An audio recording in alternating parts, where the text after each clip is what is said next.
नमस्कार जय Jagannath welcome my new video. So ये इवनिंग रे टिके रेडी कि बाहर की आम जाइलु टिके चंदनपुर कमर किसी काम थिला। सो कहतुनी रास्तार कि शीत माने एनएच को अलग प्रकार ठंडा और कुहुड़ी पड़ूला।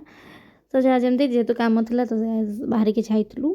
सो जाकि कम छड़े आम पहुँचलु गोटे गॉडफादर एसी वेज रेस्टोरेंट खाइबापी एंड कहतुनी खाଇବା एत टेस्टी मुझे आगो कर देवी। सो जाऊ जाऊ तांकर गोटे लंबा लिस्ट अच्छी मेन्यूर आपण मैंने देखिपारे ये मुझे देखी।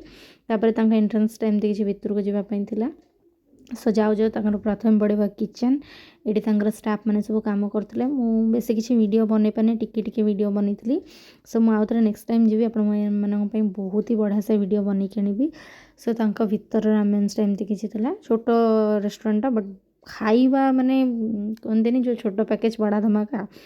तो ये आसिक आम अलरेडी पहुँच जाइलु एंड आसु आम ऑर्डर देलु सूप जोटा कि से निजे बनाती बट से दिन सरी जाइला अनफॉर्चुनेटली नाथिला। सो आम बनाई पैकेट सूप जेहेतु आम शीतर थरी थरी जाइलु तो सूपटा नीड थिला।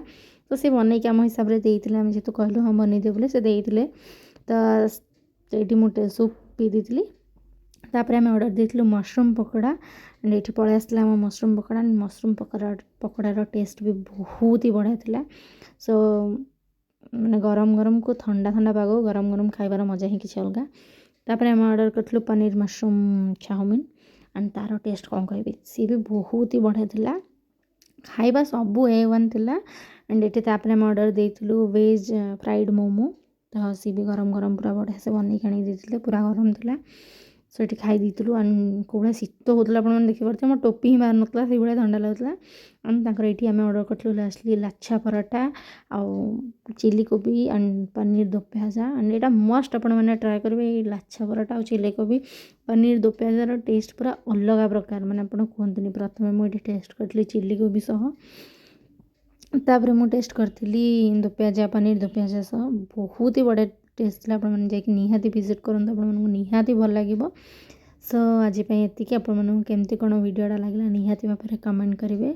सो आज ये रही पुणी देखा गोटे नुआ video till then take care bye bye.